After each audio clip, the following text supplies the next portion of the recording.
Bismillahirrahmanirrahim. Alhamdulillahirabbil alamin. Allahumma shalli wa sallim ala sayidina Muhammadin miftahi babi rahmatillah adada ma fi ilmillah. Salatan wa salaman daimain bidawami mulkillah wa ala alihi wa sahbihi. Allahumma shalli ala sayidina Muhammadin salatan taftahu biha lana futuhal arifin wa tufaqihuna biha fid din wa ala alihi wa sahbihi. Assalamualaikum warahmatullahi wabarakatuh.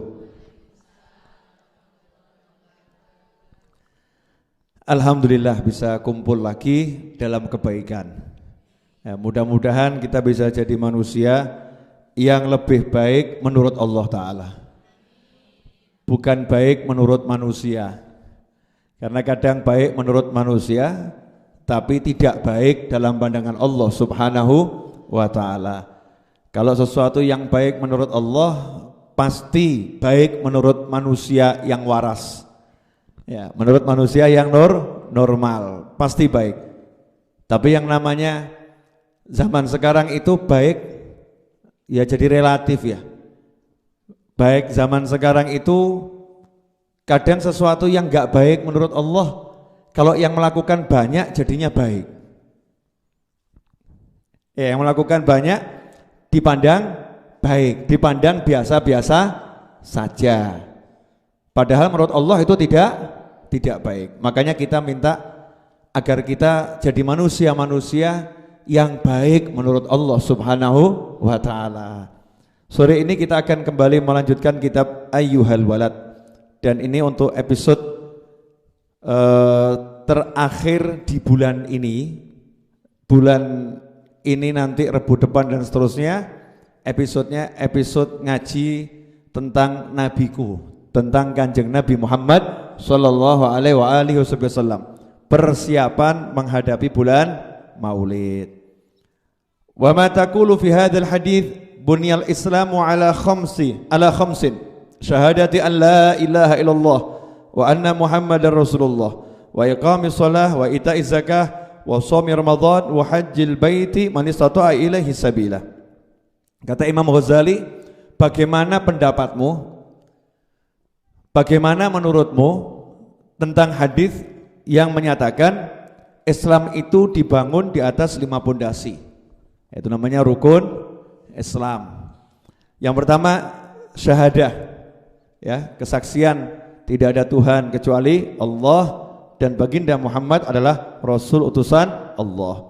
Yang kedua mendirikan sholat. Yang ketiga mengeluarkan zakat. Yang keempat puasa Ramadan. Yang kelima haji bagi yang mampu. Ya, haji bagi yang mampu. Kalau memang amal itu enggak penting, enggak penting, lah ini rukun Islam ini semuanya amal itu. Syahadat itu juga amal. Orang kalau toh enggak bisa bicara, itu syahadat pakai bahasa isyarat. Artinya ada usaha untuk beramal yang namanya syahadat. Kemudian sholat, ya puasa, zakat, haji, semua itu amal soleh. Maka kalau kita pengen dapat rahmatnya Allah, kita pengen masuk surga, terus mengatakan enggak perlu amal, maka jelas bertentangan dengan ayat-ayat Quran maupun hadis-hadis Nabi Muhammad sallallahu alaihi wasallam. Wal imanu qaulun bil lisan wa tasdiqun bil janan wa amalun bil arkan. Wa dalilul a'mali aktsaru min an yuhsa. Wa in kana al-'abdu yablughul jannata bi fadlillah wa karamih walakin ba'da an yasta'idda bi ta'atihi wa ibadatihi li'anna rahmatullahi qaribun minal muhsinin. Kata Imam Ghazali, yang namanya iman, ini ada orang mengatakan beriman pada Allah, ya pada Rasulnya dan seterusnya. Iman itu bukan sekedar pengakuan di hati, pembenaran di hati, tapi iman adalah qaulun bil lisan. Iman itu diucapkan, aku beriman kepada Allah. Ya, qaulun bil lisan, lisannya mengucapkan. Kemudian tasdiqun bil janan, yang namanya hati itu membenarkan apa yang diucapkan oleh lisan. Kalau lisannya mau iman sama Allah tapi hatinya enggak percaya sama Allah, namanya munafik. Namanya munafik. Kemudian wa amalun bil arkan, anggota tubuh mengamalkan amalan-amalan yang diajarkan oleh Allah Subhanahu wa taala. Itu namanya iman. Makanya ayat-ayat tentang iman tidak pernah dipisahkan dengan amal soleh. Alladzina amanu wa amilus solihat. Orang-orang yang beriman dan beramal soleh. Wa dalil amal aktsar. Dalil yang menunjukkan bahwasanya amal ini harus dikerjakan sangat banyak, tidak terhitung. Orang harus beramal, nggak bisa cuma ngelamun, ngomong iman, tapi nggak mau amal. Meskipun seorang hamba itu bisa masuk surga bukan karena amalnya. Tidak ada orang masuk surga karena amal solehnya, tapi berkat kemurahan Allah Subhanahu wa ta'ala. Akan tetapi walakin seorang hamba itu masuk surga setelah dia mempersiapkan diri dengan melakukan ketaatan dan amal soleh. Karena rahmat Allah dekat dengan orang-orang yang suka berbuat baik. Ya, ini teksnya kitab seperti ini. Sekarang kita bahas. Boleh nanya, Bu? Kalau Ibu punya suami cuman ngomong gini, I love you. Tapi nampar plok. I love you, plok. Ibu bilang apa? Dusta. Betul, cintamu palsu. Betul. Oh, cinta kok nonjok. I love you. Lisannya ngucap cinta, hatinya ngakunya cinta, perbuatannya bertentangan dengan cinta, berarti nggak cocok. Betul ya? Ini ngaku, aku iman sama Allah ya Allah, aku iman sama kamu ya Allah, tapi aku nggak mau sholat ya. Ya Allah, aku iman sama kamu, sama hari akhir, sama surga, aku takut tuh sama neraka ya Allah, tapi nggak usah sholat ya. Kan untuk masuk surga nggak perlu sholat oh ya Allah. Ya Allah, kamu kan nggak butuh sholat ya Allah ya. Emang Allah nggak butuh disolati, tapi Allah perintahkan kita untuk sholat. Makanya kalau ngaku iman sama Allah, takut sama neraka, nekat gak sholat, namanya bukan takut sama neraka. Lisannya takut sama neraka, hatinya belum takut sama neraka. Iman sama Allah, percaya ada surga, percaya ada neraka. Tapi kok gak mengamalkan amalan surga dan tidak menghindarkan diri dari amalan-amalan neraka, itu namanya cuman pengakuan lisan tapi hatinya belum percaya. Contoh, ini kalau ngasih contoh ini sama ibu-ibu pas nih. Ibu suka masak? Suka. Kompor tuh panas atau dingin? Panas. Iya. Apinya kompor panas atau dingin? Panas. Jadi kalau kompor pasti panas atau belum tentu panas? Belum tentu. Yang panas itu apanya? Apinya. Apinya kompor panas. Setrika itu panas atau dingin? Tergantung. Kalau sudah dicolokkan nyala baru panas. Tapi kalau satu ini insya Allah jawabannya semua sama. Pisau itu kalau digoreskan ke tangan sakit atau enggak sakit? Sakit. Pertanyaan saya, kalau ada orang bawa pisau dapur menghampiri jenengan terus kok mengarahkan pisau itu ke wajah jenengan, kira-kira jenengan cukup teriak, aku takut sama pisau, aku takut sama pisau, begitu kah? Enggak. Terus ngapain? Lari, menghindar, teriak, tolong, betul kan ya? Itu namanya takut sama pisau. Jadi takut sama pisau itu bukan ngomong, pisau, aku takut sama kamu, bukan itu. Roti, ibu masak, oh roti kok masak ya? Roti itu apa itu? Bikin ya, maksud roti dibikin. Ya itu yang buat roti di belakang itu. Ya roti lah, buat roti ya, buat roti, jadi rotinya. Terus cuman dilihat, saya suka roti ini enak, saya suka roti ini enak. Bisa kenyang enggak? Enggak. Mau tahu enaknya betul gimana caranya? Yo dipegang, bismillah, diemplok. Insya Allah enak, betul begitu. Nah sekarang percaya ada surga, percaya ada neraka, percaya Allah Maha Kuasa, bilang takut sama Allah, bilang takut sama siksa api neraka, takut sama siksa kubur, tapi tidak mau sholat. Ya, sholat tidak mau. Puasa Ramadan ditinggalkan begitu saja. Ini takut atau nekat? Takut atau nekat? Nekat, bukan takut. Kalau takut gak seperti itu.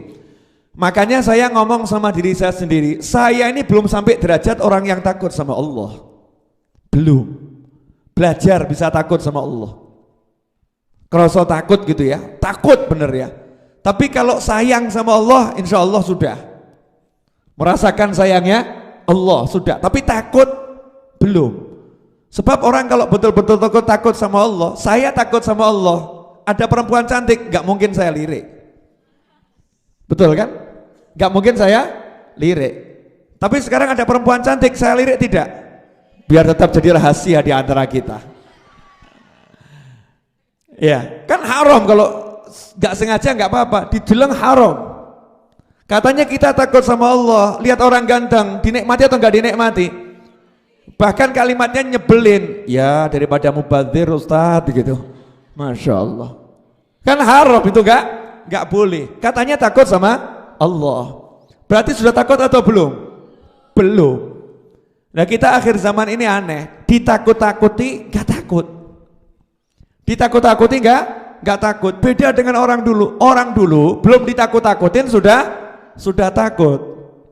Karena kenal Allah, kenal siksanya Allah, kenal neraka, tahu surga walaupun belum pernah lihat. Tahu betul, sebab ini yang menceritakan Nabi Muhammad sallallahu alaihi wasallam. Kenapa bisa percaya betul dengan surga dan neraka? Karena percaya dengan Nabi Muhammad SAW. Makanya orang yang pengen betul-betul bisa merasakan neraka, merasakan surga, dia harus kenal Nabi Muhammad SAW. Kalau nggak kenal Nabi susah itu, mau bisa merasakan surga atau neraka. Nah beda dengan cucunya Nabi Muhammad SAW. Ini cucu yang sudah sampai derajat takut. Makanya kita ini jangan ngaku-ngaku, oh saya takut neraka. Iya, mulutmu takut, matamu enggak. Mulutmu ngucap takut, telingamu tidak. Bahkan mulutmu ngucap takut dan mulutmu tidak takut. Seperti yang saya omongkan dulu, ibu-ibu pengajian ini biasanya penyakitnya ibu-ibu pengajian. Astagfirullah, wong kok kaya ngono. Ada kan yang begitu? Jadi menggunjing tapi pakai istighfar. Ini ajib ya. Gunjing pakai istighfar, ngerasa nih pakai istighfar, ghibah pakai istighfar. Ini kan berarti mulutnya enggak takut. Buka aib orang, mulutnya enggak takut. Belum takut sama Allah Subhanahu wa taala.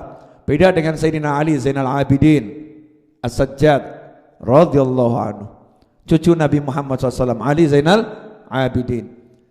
Satu hari sholat sunnah 1000 rakaat. Banyak atau sedikit? Jenengan aja kalau Ramadan diajak tarawih 20 kali 30 hari mundur kok. Itu kalau di total 1 bulan 600 rakaat itu mundur. Ini satu hari 1000 rakaat. Nangis, mesti takut sama neraka. Ya Allah, selamatkan aku dari siksa api neraka. Udah sholatnya begitu, maksiat gak pernah, sedekahnya luar biasa. Sedekahnya luar biasa bagaimana? Lagi sholat di masjid dituduh maling uangnya orang yang di masjid. Maka ngomong sama yang nuduh tadi, berapa jumlah uangmu? 1000 dinar. 1000 dinar itu setara dengan 2 miliar kalau uang sekarang. Ya udah yuk ke rumah saya, diajak ke rumahnya, diambilkan uang 2 miliar, nih ambil buat kamu. Orangnya pulang ke rumah, sampai di rumah ternyata dia lupa uangnya nggak dibawa di masjid, ketinggalan di rumah. Kan mirip ibu-ibu gitu kan ya? Kan suka atau tiwas, ternyata ketinggalan yang rumah gitu kan ya? Pernah enggak Bu? Pernah kan ya? Mungkin sama anaknya marah-marah, ternyata ada di lemari, betul kan ya? Nah ini pulang ke rumah ada, akhirnya balik ke tempatnya Sayyidina Ali Zainal Abidin. Wahai Ali Zainal Abidin, maaf saya lupa, uang saya ternyata ada di rumah, maafkan saya. 2 miliar dikembalikan. Jawabannya apa? Kami diajarkan oleh kakek kami Nabi Muhammad SAW, yang sudah dikeluarkan jangan ditarik kembali. Ini hadiah buat kamu. Masya Allah. Gitu nangis takut sama neraka. Nangis takut sama neraka. Sholat rumahnya terbakar. Rumahnya terbakar lagi sholat. Masyarakat datang berbondong-bondong. Untuk apa? Untuk madamkan apinya, mau nulungi cucu Nabi Muhammad SAW. Ternyata dilihat sama masyarakat, cucu Nabi lagi atahiyat sholat, khusyuk gitu. Rampung sholat, nanya, kenapa kalian kumpul di sini? Ini rumahnya remuk ini, terbakar ini. Kalian kok di sini kenapa? Loh, ini rumahmu kobong. Oh, kobong toh. Oh, terbakar toh. Loh, kamu gak merasakan semua ini? Gak sempat merasakan. Panasnya api neraka yang saya rasakan lebih panas dari api dunia. Jadi saya tidak merasakan panasnya api dunia. Jadi sholat itu bayangkan panasin rokok. Masya Allah. Takut sama Allah Subhanahu wa ta'ala. Ini takut. Pangkat begini saya belum dapat. Iya. Pangkat begini belum dapat. Ini pangkat yang luar biasa. Makanya jangan ngaku-ngaku. Nah, ciri-ciri orang takut apa? Orang yang takut sama singa menjauhi singa. Iya. Orang yang takut sama api menjauhi api. Betul? Orang yang takut sama pisau menjauhi pisau. Beda dengan orang yang takut sama Allah. Orang yang takut sama Allah mendekati Allah.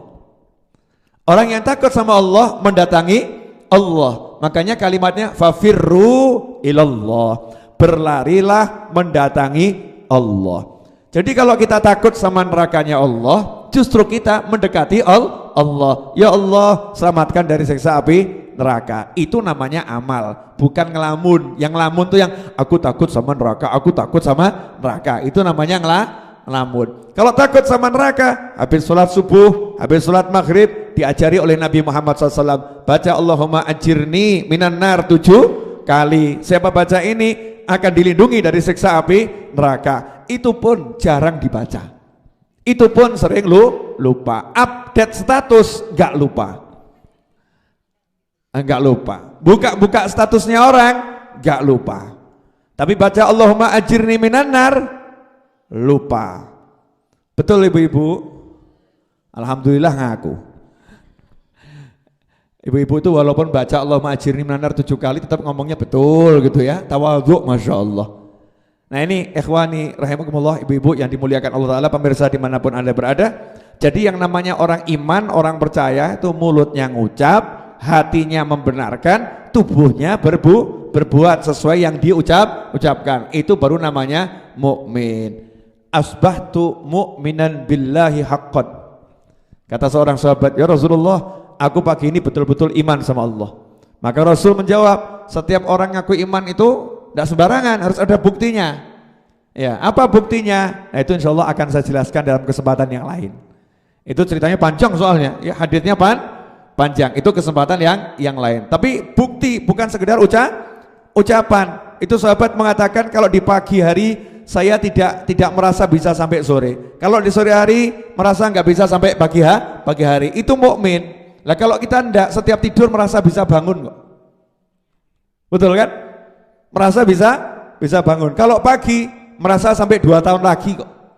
Bukan sampai sore, bertahun-tahun lagi. Enggak kroso kalau mati itu dekat. Kul atin qorib, semua yang datang itu dekat. Enggak kroso, enggak menyadari semua itu. Berarti iman kita ini masih tipisnya luar biasa. Makanya dipertebal dengan seperti ini. Kumpul seperti ini mempertebal iman. Alhamdulillah. Terakhir sedikit-sedikit saja, nggak usah banyak-banyak. Ya, betul orang masuk surga dengan rahmat Allah. Nggak ada orang masuk surga dengan berkat amalnya. Maksudnya apa? Maksudnya walaupun kamu harus amal dan kamu sudah beramal, jangan pernah sombong. Kemudian mengatakan aku pasti masuk surga. Terus merendahkan orang lain. Oh dia rokok. Oh dia rokok. Surga neraka urusannya Allah Subhanahu wa ta'ala. Terhadap diri kita sendiri kita harus mengatakan ini amal saya belum cukup. Tapi kalau lihat orang lain yang amalnya belum cukup, kita jangan ngomong amalnya belum cukup. Siapa tahu dia termasuk orang yang masuk surga dengan kemurahan Allah Subhanahu wa ta'ala. Sehingga kita enggak sombong. Ya tidak sombong. Nah, tapi jangan lupa masuk surga dengan rahmat Allah. Di surganya pangkatnya tergantung amal. Jadi misal ibu-ibu yang satu hari ngaji 1 lembar, Bu Seha dan teman-teman 1 hari khatam Al-Quran, insya Allah semua masuk surga. Tapi pangkat di sana ya beda. Sak lembar njaluk sak Quran. Beda, pangkatnya tergantung amalnya masing-masing. Nah, biar kita yang satu lembar ini bisa dapat pangkat yang satu Al-Qur'an khatam, makanya mencintai orang-orang yang ngaji Al-Qur'an. Kalau cinta Ahlul Qur'an nanti bejo, amalan titik tapi pangkat sama. Karena cinta itu bisa ngangkat derajatnya orang. Cinta bisa ngangkat derajatnya orang. Anak itu tidak ikut kerja, tinggal ikut makan. Betul kan?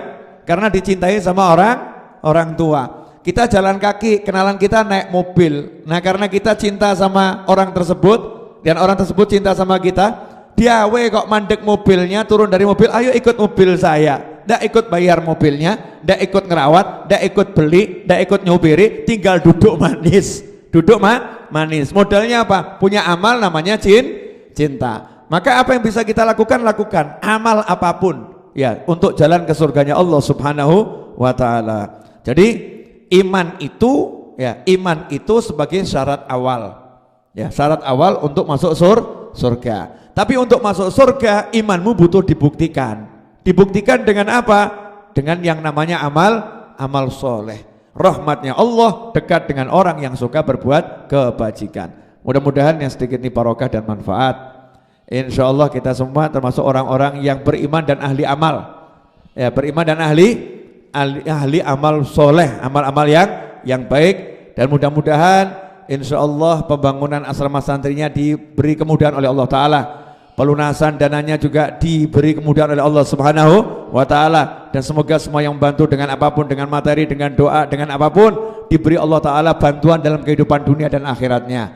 Wassallallahu ala sayyidina Muhammadin wa alihi wasallam. Alhamdulillahirabbil alamin. Amin. Allahumma shalli wa sallim ala sayyidina Muhammadin miftahi babi rahmatillah adada ma fi ilmillah salatan wa salaman daimaini bidawami mulkillah وعلى آله وصحبه اللهم اجعل في طاعتك فرحي وسروري وفي مرضاتك جميع أموري اللهم يا عالم بحالاتي ومطلع على سرائري ونياتي اقضي جميع حاجاتي واغفر ذنوبي وسيئاتي وتجاوز عن خطيئاتي وزلاتي وتقبل جميع حسناتي وسامحني فيما مضى وما يأتي واكتبني في ديوان ساداتي واسلك بي سبيل نجاتي في حياتي ومماتي اللهم